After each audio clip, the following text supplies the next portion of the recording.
నంద గారు, మన వాళ్ళు చాలామంది అబ్రాడ్ వెళ్ళి చదువుకోవాలి, అక్కడ సెటిల్ అవ్వాలి, ఉద్యోగాల కోసం వెళ్ళే వాళ్ళంతా కూడా డాక్యుమెంటేషన్, ఫీ స్ట్రక్చర్ అన్నీ చూసుకుంటారు కానీ ఇంటర్వ్యూల వరకు వెళ్ళి రిజెక్ట్ అయిపోతున్నారు. అండ్ ఈ మధ్య వార్తలు వస్తున్నాయి, మరి అది ఎంతవరకు నిజమో మీరే చెప్పాలి కన్సల్టెన్సీస్గా. అంటే నిజంగానే ఎక్కువ 70% ఆఫ్ ద వీసా అప్లికేషన్స్ ఈసారి రిజెక్ట్ అయ్యాయని విన్నాం. సో అది నిజమేనా? ఎందుకు అట్లా ఇంటర్వ్యూల్లో రిజెక్ట్ అవుతారు? ఇంటర్వ్యూ సక్సెస్ఫుల్గా క్రాక్ చేయాలంటే ఏం చేయాలి? లాట్ ఆఫ్ పాయింట్స్ అండి. సో బేసిక్గా when we're talking about interview అంటే US is the main country. ఎందుకంటే యుఎస్కి ఏ వీసా కేటగిరీకి వెళ్ళినా కానీ you have to go for interview, biometrics ఇచ్చి ఇంటర్వ్యూ ఇవ్వాల్సి వస్తుంది, రైట్? సో ఇంటర్వ్యూలో లాట్ ఆఫ్ క్వశ్చన్స్ అండి, you have to be planned అండి, ప్రీ ప్లాన్ చేసుకొని ఇంటర్వ్యూ కోచింగ్ తీసుకొని ఇంప్రూవింగ్ యువర్ లాంగ్వేజ్ స్కిల్స్. ఒకవేళ ఇంగ్లీషే రాని సిచ్యువేషన్లో if you cannot face the interview అంటే కష్టం. You have to speak proper English. అక్కడికి వెళ్ళి ప్రాపర్గా you have to make sure your dress well, smell well at the same time, and ఒక ప్రాపర్ లాంగ్వేజ్ యూజ్ చేయడం ఇంపార్టెంట్. సో గ్రీటింగ్స్ అనేది important. There lot of questions like ఏదైనా question అడగచ్చు. So you should be able to answer that question. So చాలామంది nervous అయిపోతారు, భయపడతారు. If you are well planned and if you have well documented things, మీకు ఇంటర్వ్యూలో కూడా ఏం ప్రాబ్లం అసలు ఎందుకు వెళ్తున్నారు అని క్లియర్గా చెప్పగలగాలి, వాళ్ళకి క్లియర్గా చెప్పగలగాలి. లేదు ఇంటెన్షన్ అయితే క్లియర్గా చెప్పాలి, like I'm going for study. ఎక్కడ డౌట్ వచ్చినా లేదు నువ్వు ఇంటెన్షన్ క్లియర్ లేదు, you have be very clear and precise about what you're going to do in USA. Yes, recently ఒక అబ్బాయి 50 మంది తనకంటే ముందు క్యూలో ఉంటే అందరు వెళ్ళిన 50 మంది రిజెక్ట్ అయిపోయారంట. ఈ అబ్బాయి ఒక్కడెళ్ళి కాన్ఫిడెంట్గా కూర్చొని జస్ట్ 1 minute వీసా అప్రూవ్ అయిపోయింది. అంటే ఎక్కువసేపు కూడా అవ్వదు మళ్ళీ ఇంటర్వ్యూ, ఏదో పెద్ద అనాలిసిస్ చేసేస్తారు వీళ్ళని అనడానికి కూడా.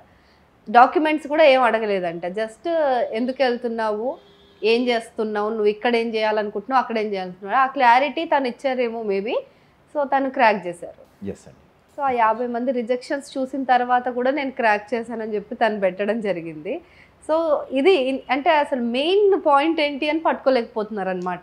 లాట్ ఆఫ్ పాయింట్స్ అండి. అంత ఈజీగా వీసా ఇచ్చారంటే they would have done a quick background check, university selection, funding, ఏ స్టేట్కి వెళ్తున్నాడు, అక్కడ రిక్వైర్మెంట్ ఉందా, what course he has chosen, what is his background, ఇవన్నీ at a glance they will have a look. So క్విక్గా question అడిగి we would have promptly answered every answer correctly. So ఆబ్వియస్గా visa 100% success అయింది. Right. మామూలుగా ఎంత duration ఉంటుందండి, ఎంతసేపు చేస్తారు మ్యాక్సిమం? అట్లీస్ట్ డ్యూరేషన్ కాదండి, it depends on number of questions. Okay. You will have at least 3 to 5 questions for sure. Oh, 3 minutes. The questions could be very simple and why this university, okay, why this country, why USA, right?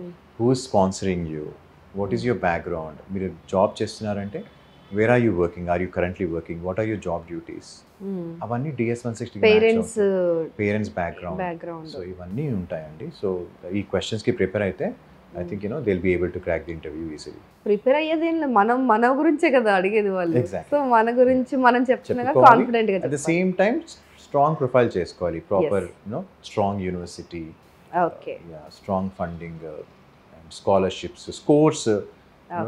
కొంతమంది TOEFL పెట్టకుండా, GRE పెట్టకుండా M O I మీద చేసుకుంటారు.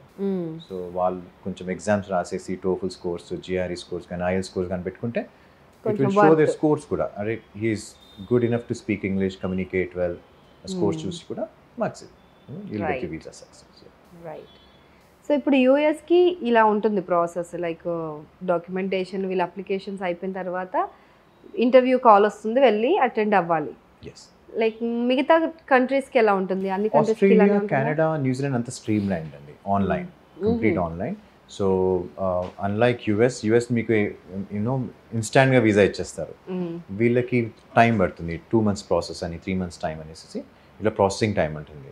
అక్కడ కూడా చాలా scrutiny ఉంటుంది, gap కూడా చూసుకోవాలి. If you're applying for after long time, మీరు 2-3 years తర్వాత అప్లై చేస్తారంటే you have to show an evidence what you did this 2-3 years అని అట్లా. సో ఇట్లా చాలా స్క్రూటినీ చేస్తారు. అండ్ ఆల్సో వెరీ ఇంపార్టెంట్ అండి for New Zealand and Australia, you should have ITRs. అంటే ఐటీఆర్స్ అంటే పేరెంట్స్ ఒకళ్ళు స్పాన్సర్ చేస్తే ఇన్కమ్ ట్యాక్స్ రిటర్న్స్ ఉండాలి. యా. సోర్స్ ఆఫ్ ఫండ్స్ ఉండాలి. లేదు నేను ఇప్పుడే ఫండ్స్ డంప్ చేశాను అకౌంట్లో అది యూజ్ చేసుకుంటా అంటే కుదరదు. Has to be matured funds అనమాట. లేదా ఎడ్యుకేషన్ లోన్కి వెళ్ళాలి, ఇలా చాలా ఉంటాయి. స్కోర్స్ కూడా 100% you should have 6 band in each for listening, reading, writing, speaking LRWSలో. లేదా పీటీఈ ఎగ్జామ్ రాసి అందులో 58 తెచ్చుకోవాలి, రైట్? అలా రిక్వైర్మెంట్స్ ఉంటుందన్నమాట. సో ఒకవేళ ఆస్ట్రేలియా, న్యూజిలాండ్, కెనడా కానీ స్టూడెంట్ వీసా వస్తే it's a great destination to settle down in future. Right. అయితే మరి ఇప్పుడు స్టూడెంట్స్కి అయితే ఇలా ఉంటుంది, కానీ స్కిల్డ్ లేబర్కి? Skilled labour for Australia, New Zealand and Canada కంట్రీస్కి కూడా you have streamline online process అండి. No interviews, but again it's employer who has to sponsor. వాళ్ళు ఇంటర్వ్యూ తీసుకుంటారు, ఎంప్లాయర్, బట్ ఇమిగ్రేషన్ నుంచి ఏ ఇంటర్వ్యూ ఉంటుంది. But definitely if the immigration wants to have an interview, వాళ్ళకి డెఫినెట్గా appointment ఇచ్చి అది చేస్తారు. అది వెరీ రేర్ సిచ్యువేషన్స్లో ఉంటాయి.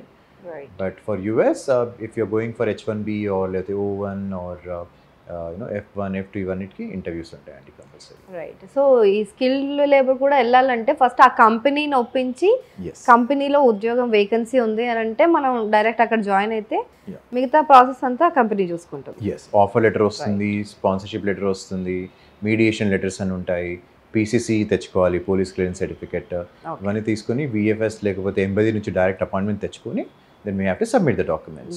దానికి ఒక ప్రాసెసింగ్ టైం ఉంటుంది, 2 months అని 3 months అని. ఆ ప్రాసెసింగ్ టైంలో you have to be very patient and wait for the visa. Right. Thank you.